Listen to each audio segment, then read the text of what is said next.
জলের যারা, মাটির যারা, সুন্দরী বনের যারা, তোমার আমার আপন যারা, তাদের কথায় মুক্তধারা, মুক্তধারা। মুক্তধারা 89.6 FM, সুন্দরবনের মানুষ, সুন্দরবনের সংস্কৃতি। এখন তো সরকার অনেক কৃষকদের কাছ থেকে ধান কিনছে, এটা একটা ভালো দিক। আপনার মতে সরকার আর কি কি পদক্ষেপ নিলে কৃষিক্ষেত্রে উন্নতির পথে এগোতে পারে বলে মনে হয়? হ্যাঁ, কিছু ক্ষেত্রে এখন আমি যেমন অনেক খেসারি কথা পাচ্ছি না, বিকল্প সমস্যা। গভর্নমেন্ট বলুন আর এলাকার মানুষ সচেতন নয়, স্যালু হওয়ার জন্য ডাল শস্যটা নষ্ট হচ্ছে। এখানেও গভর্নমেন্টকে দায়ী করবো যে স্যালুটা আমাদের সুন্দরবনের জন্য নয়। আপনার স্যালু পারমিশন দিচ্ছেন কি দিচ্ছে না জানি, হচ্ছে যে কোনোভাবে। আর একটা জিনিস হচ্ছে, গভর্নমেন্ট যেমন ধানটা কিনছে, সঙ্গে সঙ্গে যেখানে সহজে ধান বিক্রির ব্যবস্থা হয়েছে, মানুষ ধান চাষ বাড়বে। সঙ্গে সঙ্গে ডাল আর তেল, ওয়েস্ট বেঙ্গলের ধান আর তেলের তো ডাল শস্য আর তেল শস্য তো ঘাটতি। তাহলে আপনি যদি গভর্নমেন্ট এটা কিনতেন, যেমন আমি ধান কিনবো, ডাল কিনবো, তেল কিনবো, তেল বীজ কিনবো, তাহলে দেখবেন ডাল চাষটা আবার বেড়ে যাবে। আর ডাল চাষ যদি বাড়িয়ে দেন, জৈব পদ্ধতি নিয়ে অত ভাবতে হবে না। আমার বাপ ঠাকুরদা, আপনারাও দেখেছেন যে বাপ ঠাকুরদার আমলে ধান উঠে যাওয়ার পরে খেসারি মারা হতো, খেসারি বিঘার পর বিঘা হতো, আর তারপরে আবার গরু চড়তো, আবার সেই লাঙ্গল করে চাষ করে দিতাম, হয়ে যেত। কিন্তু এখন হচ্ছে না কেন? ডাল শস্যের চাষটা কমে যাচ্ছে, মাটির জীবাণু মরে যাচ্ছে, মাটিতে যে নাইট্রোজেন দেওয়ার জন্য যে জীবাণুগুলো, সেগুলো মারা যাচ্ছে। সেগুলো এটা ভাবতে হয়। এটা আপনি আমি শুধু চিন্তা করলে হবে না, সবাই বুঝেছে জৈবতে আসতে হবে, কিন্তু হুট করে কেউ আসছে না। সহজ জিনিসটা মানুষ গ্রহণ করছে। এটা নিয়ে বড় আন্দোলন এবং সরকারের মুভমেন্ট করার দরকার। সরকার তো চেষ্টা করেছে, যেমন আমাদের রামনগর, আবার রাজেশ্বরপুর, দিগম্বরপুর কয়েকটা গ্রামকে নিয়ে বায়ো ভিলেজ করার চেষ্টা করছে। কিন্তু এখানে শুধু অ্যাওয়ারনেস করে হবে না। চাষি অ্যাওয়ারনেসের পরে করে দিল, চাষ লস হয়ে গেলো, চাষি লস নেবে না, কারণ তার ওইটার উপরে তার সারা বছর খেয়ে পরে বাঁচতে হয়।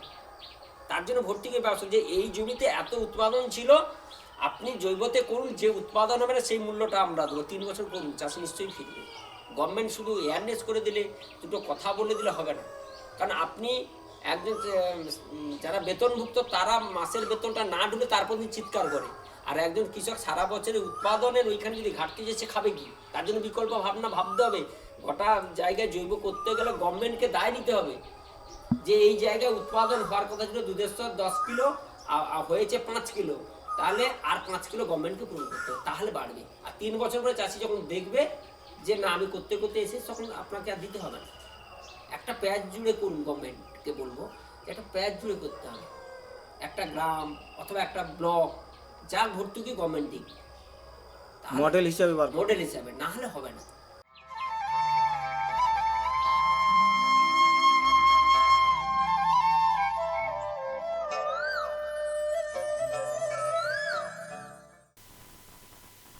সবুজ গ্রাম গড়ে তুলতে প্রয়োজন সম্মিলিত উদ্যোগ। গ্রামবাসী, কৃষি দপ্তর, স্বনির্ভর গোষ্ঠী এবং যুব সমাজ সকলের অংশগ্রহণ জরুরি। বেশি করে বৃক্ষরোপণ, জলাশয় সংরক্ষণ, জৈব সার ব্যবহার এবং স্থানীয় বীজ সংরক্ষণের মাধ্যমে আমরা আমাদের গ্রামকে নতুন প্রাণ দিতে পারি। আজ যখন বিশ্ব জলবায়ু পরিবর্তনের চ্যালেঞ্জের মুখোমুখি, তখন সবুজ গ্রামই হতে পারে টেকসই ভবিষ্যতের ভিত্তি। কৃষকের ঘামেই জন্ম নেয় আমাদের অন্ন, তাই তার সম্মান ও স্বাচ্ছন্দ্য নিশ্চিত করাই আমাদের দায়িত্ব। আসুন আমরা সবাই একসাথে প্রতিজ্ঞা করি, মাটি বাঁচাবো, প্রকৃতি রক্ষা করব।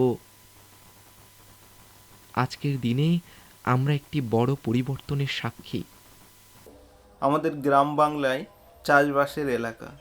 বর্তমানে দেখা যাচ্ছে অনেক যুবক ছেলেরা চেন্নাই, তামিলনাড়ু, কেরালা কাজ করতে চলে যাচ্ছে, বা কৃষিক্ষেত্রে তাদের অনীহা। এর কারণ কি বলে মনে করেন? কিন্তু যে মানুষটা আপনার মুখে একদম তার 20 বছর বয়স থেকে 70 বছর পর্যন্ত আপনার মুখে ভাত তুলে দিচ্ছে, তার পরিচিতিটা কি দিচ্ছে সরকার? তাকে আমরা সমাজের মানুষ কতটা গ্রহণ করছি, তার চিত্রকে ও মাস্টার, এ কৃষক, এই যে একটা ভেদ তৈরি করা আছে, সঙ্গে সঙ্গে কৃষকের বাড়ির ছেলে সে কৃষক হতে চাইছে না, সম্মান নেই মনে করছে এখানটায়। কিন্তু আমি গর্ববোধ করি আমি কৃষক হিসেবে, সত্যি গর্ব। আপনারা এসছেন না নাকি? আমাকে ভালো লেগে তো এসছে, আমি গর্ববোধ করি। আমি এখনো যেখানে পরিচয় আমি কৃষক বলেই পরিচিত, যেখানেই যে আমি কৃষক হিসাবেই পরিচয়টা দিই। তাহলে এই পরিচয় পর্বটা বা দোয়া মানে সম্মান দেওয়াটা শিখতে হবে। এবং যারা এতদিন সমাজকে দিল তাদের জন্য ভাতা নয়, পেনশনটা দেওয়া। যেটা একটা মাস্টারমশাই যদি 30,000 40 টাকা পেনশন পায় বৃদ্ধ বয়সে গিয়ে, কেন একজন কৃষক যে ওই মানে আপনি যদি শিক্ষা না থাকে খেয়ে পরে বাঁচতে পারবেন তো, কিন্তু খাবার না থাকলে আপনি বাঁচতে পারবেন না। তাদের কথাটা আগে ভাবা উচিত। কে ভাবছে? শুধু 2-4টা আন্দোলন করে, দুটো হচ্ছে কৃষক বন্ধু, ফসল বীমা দিয়ে দিলাম, হয়ে গেল। আমি যখন 60 বছর পরে আমি কৃষিটা আন্দোলন কাজ করতে পারছি না, আমি 10টা হলেও তো আপনাদের খাবার দিয়েছিলাম, আমি ধানটা তো বেচেছিলাম, আপনি তো খেয়েছেন। আমি কতটুকু মূল্য পেয়েছি? যদি আপনি ধানের মূল্য, সবজির মূল্য, একটা জালগুনার মূল্য দিতে হয়, তাহলে দিতে পারবেন? তাহলে কিছুটা তো পাওয়া উচিত। সেই পেনশনটা হওয়া উচিত আমার মনে হয় কৃষকদের। আজকে সরকার হয়তো বলছে 4,000 টাকা দেবো, হোক, আমার ওষুধ তার সামর্থ্য অনুযায়ী। তাহলে কেন্দ্র তো অনেক বড় জায়গা আছে, সেও তো কিছু দিতে পারে। মানে আপনার আবেদন যে কৃষকদের নিয়ে পেনশনের একটা হওয়া উচিত, আন্দোলন যাওয়া উচিত। যে একদম 20 বছর থেকে 60-70 বছর পর্যন্ত দিচ্ছে আপনাকে, যে প্রধানমন্ত্রী খাচ্ছে, যে মুখ্যমন্ত্রী খাচ্ছে, যে কেন্দ্রমন্ত্রী খাচ্ছে, সবাই তো আমাদের তো উৎপাদিত খাবার খাচ্ছে। তারা 1 বছর এমএলএ এমপি হয়ে যাওয়ার পরে তারা সারা জীবন হচ্ছে পেনশন পেতে শুরু করলো। আর যে লোকটা আপনার মুখে ভাত তুলে, তার জন্য কী ভাবে? একদম চুইয়ে পড়া নীতির মতন কৃষকদের অবস্থা। তাহলে কৃষকরা 20 মাস আসছে, তো অসুবিধাটা কোথায়? তুমি মরো, আমিও মরি, আমি একলা মরবো না। আমি সহ্য করেছি 20টা, তুমি পারো নি কিন্তু। ওই জন্য বড় লোকগুলো 5 স্টার হোটেলে খাচ্ছে, 20 খাবে না বলে। তাতেও কি বাঁচবে নি? পরিবেশটা তো শেষ করেছে। যদি সবাইকে বাঁচাতে হয়, কৃষকের কথা আগে ভাবতে হবে সকলকে, তাহলে উন্নত হবে। আপনি কোটিপতির বাড়ির ছেলেটা বলছে আমার ছেলেটা ব্রেন হবে, কোথা থেকে হবে? আমি তো তোমাকে রাসায়নিক বিষ ওষুধ মারালাম, আমি তো আপনাকে ওই ছত্রাকনাশক ওষুধ খাওয়ালাম। আপনার কোটিতে একা থাকতে পারে, ব্রেন কি আপনি তো খাদ্য থেকে তো ব্রেন তৈরি হবে। খাদ্য উৎপাদন বাড়ানোর করছি কেন? মানুষ বেঁচে থাকার জন্য তো। কিন্তু উৎপাদন করতে গিয়ে, বেশি বাড়াতে গিয়ে এত সার কেমিক্যাল দেওয়া হচ্ছে, মানুষই তো থাকছে না। বিভিন্ন রোগে, ক্যান্সার জাতীয় রোগ বেড়ে যাচ্ছে। একটা দেখুন পরিবেশ, কোম্পানি, দেখুন যে কোনো কেন্দ্র সরকার হোক, যা হোক, কোম্পানিগুলোকে এত প্রাধান্য দেয়, এত অ্যাডভার্টাইজ। দেখুন আমরাও মানুষ হয়ে গেছি, কম অ্যাডভার্টাইজ হচ্ছে। আমি আমার কথাটা এত ভালো নয়। এই কথাটা যদি সৌরভ গঙ্গোপাধ্যায় বলে না, এইটা যদি হচ্ছে মুখ্যমন্ত্রী বা হচ্ছে প্রধানমন্ত্রী অমিতাভ বচ্চন বলে, বিশাল। অমিতাভ বচ্চন দরজা, ল্যাটিনের দরজা বন্ধ করতে হবে, কিন্তু প্রাণকৃষ্ণ মাইতি বললে হবে না, এটা চলবে না। ঠিক।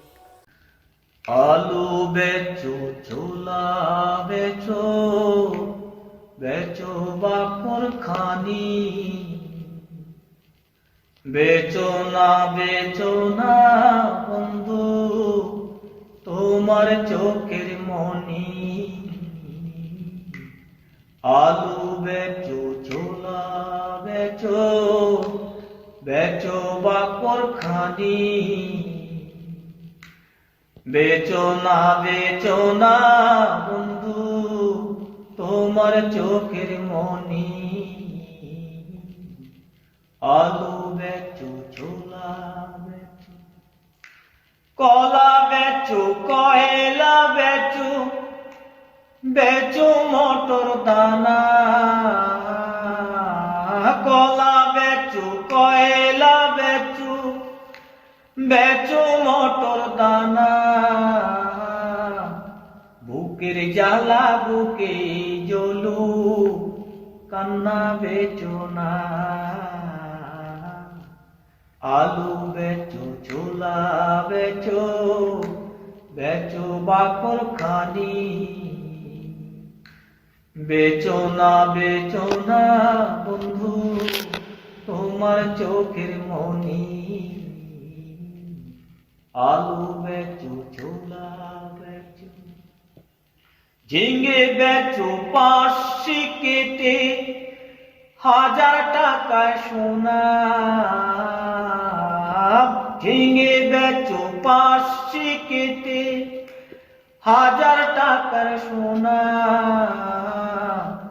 বন্ধু তোমার লাল টুকটুকে স্বপ্ন বেচো না। বন্ধু তোমার লাল টুকটুকে স্বপ্ন বেচো না।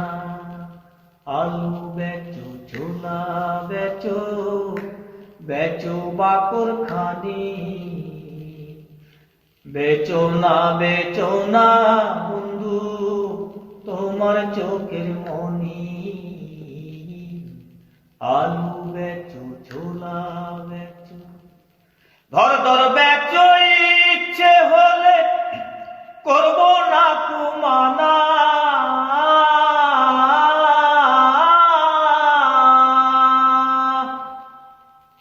ধর বেচো ইচ্ছে হলে করব না কুমানা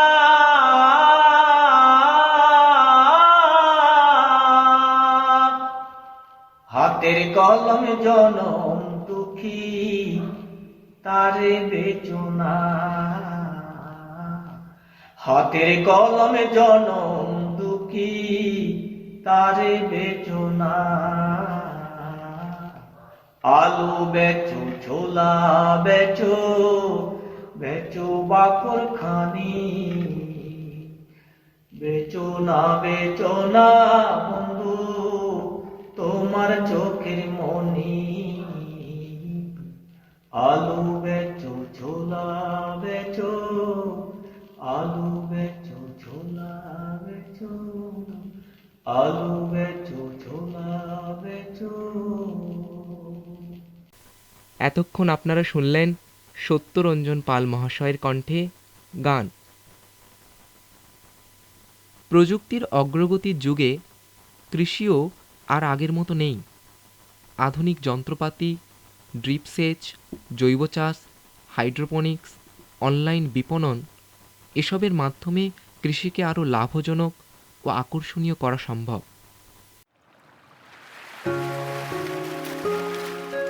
জলের যারা, মাটির যারা, সুন্দরী বনের যারা, তোমার আমার আপন যারা, তাদের কথাই মুক্তধারা, মুক্তধারা। মুক্তধারা 89.6 FM, সুন্দরবনের মানুষ, সুন্দরবনের সংস্কৃতি।